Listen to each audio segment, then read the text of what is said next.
Hello, chapter 16. Varjak dreamed. He dreamed of the wild mint air and the bright sunlight.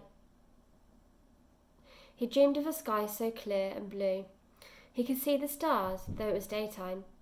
He dreamed he was in Mesopotamia with Jalal. But even in his dreams his heart was breaking. "She's gone, Jalal," he said. "I've lost her." His ancestor made no sign of hearing. He just kept walking up and up the slope. Varjak walked with him, lost in his own thoughts. That mountain range hung there, huge and perfect as the sky. After a while, the ground levelled out, and they reached a plateau. Far above the mount was a mountain peak. It towered over them like some jagged claw of rock. Varjak couldn't see a way up. The rock face was sheer, impossible to climb. He turned. Rising from the plateau behind him was a series of steps carved into the mountainside. The steps led up to an open doorway, an entrance into the mountain itself. A trickle of water flowed out of it into the sheer silver stream below. Around this doorway were strange carvings, images of people and cats, men with the heads of animals and creatures with the faces of men. It looked like some kind of temple, but it was hard to see clearly, for it obviously wasn't ancient. The stone was crumbling, and mint grew wild all around. The scent was intoxicating. It filled Varjak's mind. Jalal padded up the steps. Varjak followed. The steps were littered with debris, pieces of blue and amber stone that had come away from the carvings, fragments that had once been part of a picture, but now just lay in ruins. Jalal walked through the entrance into a chamber so dark Varjak couldn't see the walls, only the glow of his ancestors' eyes. Leading him on silently, he followed. They walked through the chambers and down corridors, where the only sound was a trickle of water. At last, they came to a place so dark Varjak couldn't even see Jalal's eyes anymore. It was pitch black. Varjak closed his eyes, and it made no difference to the view. "Here we are," came Jalal's voice. "Here you may see truly." "Here," said Varjak, "but I can't see a thing."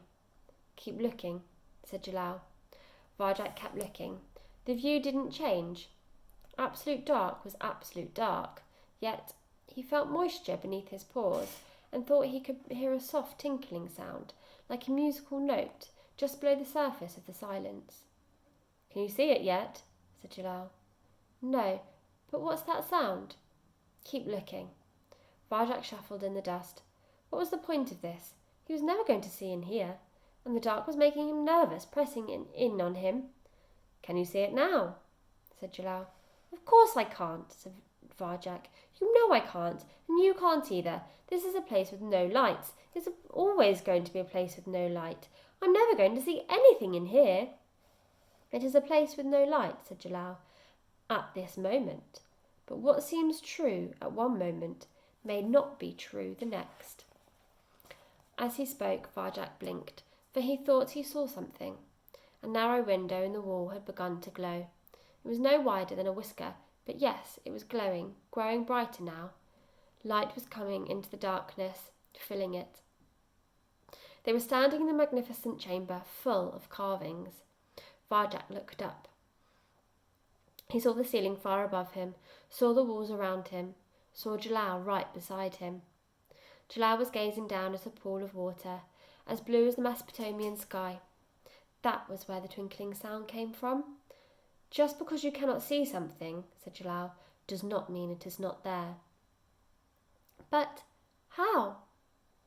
"Those mountains are so high the sun usually passes behind them. Once a year only, for the briefest time, sunrise clears the mountains, and then a single ray of light comes streaming in through that window. At this time, and this time only, light falls upon the pool of water. It is the source of the river. It is completely pure and clear, so clear that we may even see through space and time here to the truth." And now it seemed to Varjak that the water in the pool was flickering and surface blurring and growing thin. The twinkling sound was changing. It felt like it was calling out to him. He looked closer. "In there you will see truly," said Jalal, "though truth may not be what you wish to see." Do you dare?